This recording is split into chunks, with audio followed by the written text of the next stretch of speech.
नमस्कार, प्रणाम, जय भोजपुरी, जय भोजपुरिया समाज। हम म्यूजिक डायरेक्टर मुन्ना मिश्रा आप सबके प्रणाम कर रहल बानी और MM स्टूडियो में स्वागत कर रहल बानी। आप सब से निहोरा बा कि हमरा चैनल के सब्सक्राइब करी और पेज के फॉलो करी। और आज अपना स्टूडियो में के आइल बा आप सबके मिलवाई। बहुत सुंदर लेखनी बा, बहुत ही बेहतरीन हिट ट्रेंडिंग तमाम गाना 100 मिलियन 500 मिलियन के गाना दे वाला अपना गोरखपुर के गीतकार के आजाद सिंह ई आइल बाड़ा अपना स्टूडियो पर और इनकर हम स्वागत कर रहल बानी।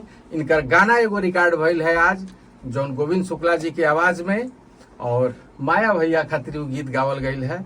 अब बताई है आजाद भाई कि यहाँ के स्टूडियो में इनकर कहे कि बम्बई में बहुत काम कैले बाड़ा, तो गोरखपुर के स्टूडियो में इनके कैसन लागल? आजाद भाई आपन कुछ।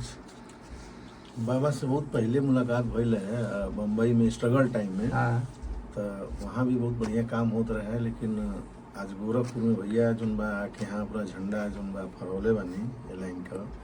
और हम लोग के पास कोनो यहाँ सुविधा ना रहे कि कहाँ गाना बनावल जा गावल जा। सही बात है। लेकिन आज यहाँ फोटो पीछे देख सकते हैं कि सब केहू यहाँ स्टूडियो में आ चुकल बा, सब सुपरस्टार भोजपुरी के। हमार सौभाग्य ना भी मिल पाउलस, लेकिन आज सौभाग्य मिलल कि आके काम आज शुरुआत भइल पहला। तो अब कंटिन्यू मतलब यहाँ लौकब हम इनके वीडियो में भी हम हमेशा दिखब। तो भैया खातिर एगो गाना बनल है कि भैया बड़ा रिक्वेस्ट कर लेला, कलाकार प्रेमी है हम कहने भैया आप भी आवा जा आपके सामने होके तो मजा आई। गोविंद जी गाए हैं और बड़ा अच्छा लगा। स्टूडियो का आउटपुट भी बहुत अच्छा है और मजा है। सच बता रहे हमारा मन कर रहा है कि अब हम जो है बिल्कुल लगातार किया जाए इनके। यहाँ रहेंगे ना तो यहाँ के कलाकारों को भी सपोर्ट मिलेगा ना, यहाँ पर के भी जो कलाकार हैं उनको भी कुछ मिलेगा। अब जैसे हम आए नहीं थे तो हमको भी लगता था कि क्योंकि एक दो स्टूडियो घूमे थे तो बहुत मजा नहीं आया था, लेकिन यहाँ आए तो लगा कि हाँ कंप्लीट मतलब मजबूत है, प्लस एक्स्ट्री बहुत बढ़िया हुआ है, आउटपुट भी बढ़िया है यहाँ का। तो अब लगातार काम किया जाएगा और भैया के लिए कुछ हम लोग बेहतर चीज़ किए हैं और बहुत जल्द आप सबके बीच में आएगा वो गाना। तो गाना का को प्यार दीजिएगा आप सभी और गोविंद जी को भी प्यार दीजिए कि भाई हमारा भी प्रणाम स्वीकार करिएगा। और आज मेरा भी सौभाग्य है कि आज इस गोरखपुर के सबसे लोकप्रिय स्टूडियो में हमारे आदरणीय बड़े भैया मुन्ना मिश्रा जी,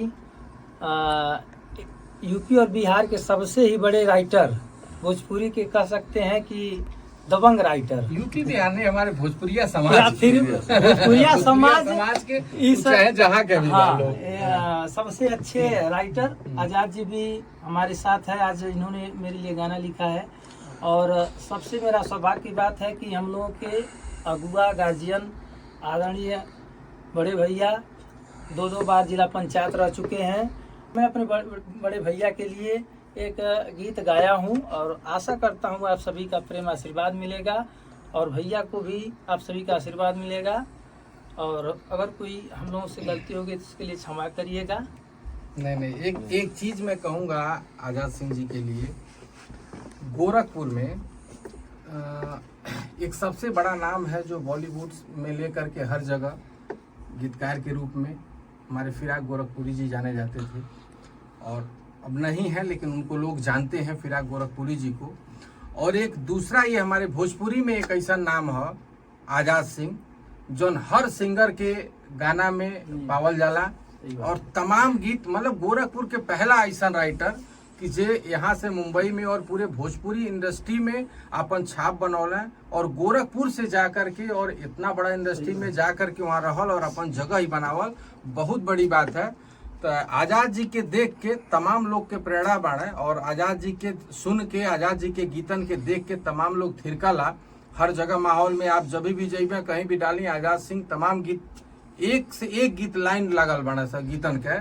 और हम चाहब कि आजाद भाई आप गोरखपुर में भी रह करके काम करी, चूँकि गोरखपुर के कलाकारन के भी जैसे बहुत लोग नाम सब जाना था, लेकिन ये सोचला कि अरे पता नहीं गनवा दी है कि नहीं दी है, कैसे उनसे संपर्क करी, हम संपर्क नहीं बा।